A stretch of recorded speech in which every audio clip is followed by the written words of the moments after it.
தெலங்கானாவில் போக்குவரத்து போலீசாரால் இளைஞர் ஒருவர் தடுமாறி கீழே விழுந்ததில் அவரது தலை மீது பேருந்து ஏறி பரிதாபமாக உயிரிழந்திருக்கிறார். சோதனை என்ற பெயரில் சாலையில் அடாவடி செய்த போக்குவரத்து போலீசாரால் ஒரு உயிர் பறிபோயிருக்கிறது. போலீசார் மீது நடவடிக்கை எடுக்கப்படுமா? தெலங்கானா மாநிலம் ஹைதராபாத்தில் உள்ள பலன் நகர் பகுதியில் போலீசார் போக்குவரத்தை சீர் செய்து கொண்டிருந்தனர். போலீசாரில் ஒரு பிரிவினர் மோட்டார் சைக்கிள்களில் பயணிக்கும் பயணிகளை பிடித்து ஓட்டுநர் உரிமம், இன்சூரன்ஸ் ஆகியவை உள்ளிட்ட ஆவணங்களை சரிபார்த்து கொண்டிருந்தனர். அப்போது அந்த வழியாக மோட்டார் சைக்கிளில் வந்த போஸ்பாபு என்பவரை மோட்டார் சைக்கிளை பிடித்து தடுத்து நிறுத்த போலீசார் முயன்றுள்ளனர். மோட்டார் சைக்கிளுடன் நிலை தடுமாறிய போஸ்பாபு கீழே தவறி விழுந்து விட்டார்.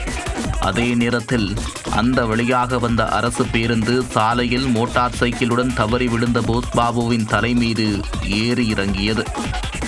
இதில் போஸ்பாபு தலை நசுங்கி சம்பவ இடத்திலேயே பரிதாபமாக உயிரிழந்தார். விபத்திற்கு காரணம் போலீசார்தான் என்பதை பார்த்து கொண்டிருந்த வாகன ஓட்டிகள் மற்றும் பொதுமக்கள் போலீசாரை சூழ்ந்து கொண்டு வாக்குவாதத்தில் ஈடுபட்டனர். இந்நிலையில் மரணமடைந்த இளைஞரின் உறவினர்கள் தகவலறிந்து அங்கு வந்து போலீசாரை கண்டித்து சாலை மறியல் போராட்டத்தில் ஈடுபட்டனர். அவர்களுடன் சேர்ந்து வாகன ஓட்டிகளும் போராட்டம் நடத்தினர்.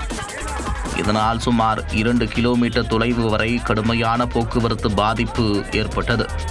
அதனைத் தொடர்ந்து கூடுதல் போலீசார் வரவழைக்கப்பட்டு போராட்டத்தில் ஈடுபட்டவர்களை விரட்டியடித்தனர். இந்நிலையில் சாலை விபத்தில் மரணமடைந்த போஸ்பாபு உடலை ஆம்புலன்ஸ் வாகனத்தில் எடுத்துச் செல்ல போலீசார் முயன்றுள்ளனர். ஆனால் போராட்டத்தில் ஈடுபட்டவர்கள் போஸ்பாபு உடலை கொண்டு செல்ல எதிர்ப்பு தெரிவித்து ஆம்புலன்ஸை தடுத்து நிறுத்தினர். டிராஃபிக் போலீசாரின் அடாவடித்தனத்தால் ஒரு உயிர் பறிபோன விவகாரம் அனைவரையும் அதிர்ச்சியடைய வைத்துள்ளது.